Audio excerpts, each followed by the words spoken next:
Assalamualaikum warahmatullahi wabarakatuh. Perkenalkan, nama saya Afni Amalia dengan NIM 202005001. Prodi dari Diploma 3 Kebidanan, mahasiswi dari Institut Teknologi Kesehatan Sumatera Utara. Baiklah, di sini saya akan melanjutkan tugas 3. Pertama, menurut model klasik dari Bloom, ruang lingkup secara promosi kesehatan adalah keempat determinan kesehatan dan kesejahteraan. Sebutkan satu persatu. Yang pertama, ruang lingkup berdasarkan area masalah. Yang kedua, ruang lingkup berdasarkan tingkat pencegahan. Yang ketiga, ruang lingkup pelayanan kesehatan dasar. Yang keempat, ruang lingkup aktivitas. Yang kelima, ruang lingkup perilaku kesehatan. Dan soal nomor 2 yaitu sebutkan yang termasuk dalam 5 tingkat pencegahan, level dan kelas. Yang pertama, pencegahan primer yang terdiri dari peningkatan derajat kesehatan atau health promotion. Kedua, perlindungan khusus spesifik atau preventif. Kemudian pencegahan sekunder yang terdiri dari diagnosis, dini dan pengobatan segera atau early diagnosis and prompt treatment. Kemudian ketiga, pencegahan tersier atau rehabilitasi. Kemudian soal nomor 3 yaitu apakah seperangkat kegiatan minimal yang harus dilaksanakan dalam pelayanan kesehatan dasar menurut WHO.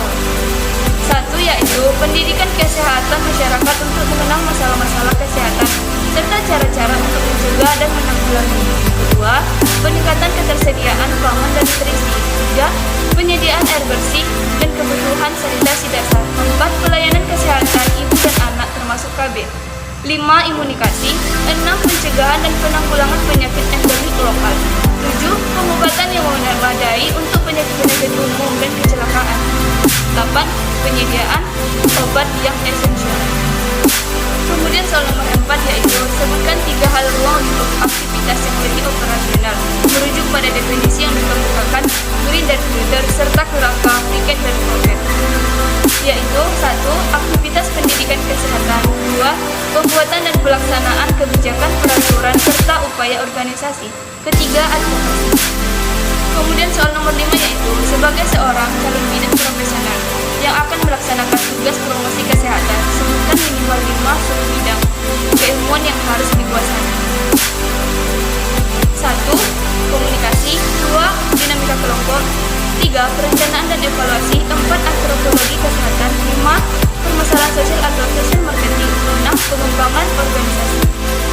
Kemudian soal nomor 6 yaitu apa sajakah yang termasuk dalam prinsip promosi kesehatan dalam kebidanan yang harus diperhatikan agar membuat hubungan pembelajaran yang terjadi antara bidan dan klien atau sasarannya memiliki kualitas positif, yaitu yang pertama berfokus pada klien atau bersifat menyeluruh dan utuh atau holistik. Kemudian negosiasi, ada kesepakatan, jangan memutuskan sebelah pihak. Kemudian interaktif, atau di mana suatu proses dinamis dan interaktif yang melibatkan partisipatif perawat atau petugas kesehatan dan klien. Kemudian soal nomor 7 yaitu apa yang dimaksud dengan 3 karakteristik dalam perubahan perilaku. Yang pertama yaitu perubahan nasional, yaitu yang dimana perubahan yang terjadi berkat pengalaman atau praktik yang dilakukan. Kemudian perubahan positif dan aktif. Positif, jika baik, merupakan sesuatu yang baik dan lebih baik dari sebelumnya. Kemudian aktif, perubahan yang terjadi karena ada usaha. Dan kemudian perubahan efektif dan fungsional. Sekian dari hasil tugas saya. Apabila ada kata yang salah, saya mohon maaf. Kepada Tuhan saya mohon ampun. Saya akhiri. Wabillahi taufiq wal hidayah. Assalamualaikum warahmatullahi wabarakatuh.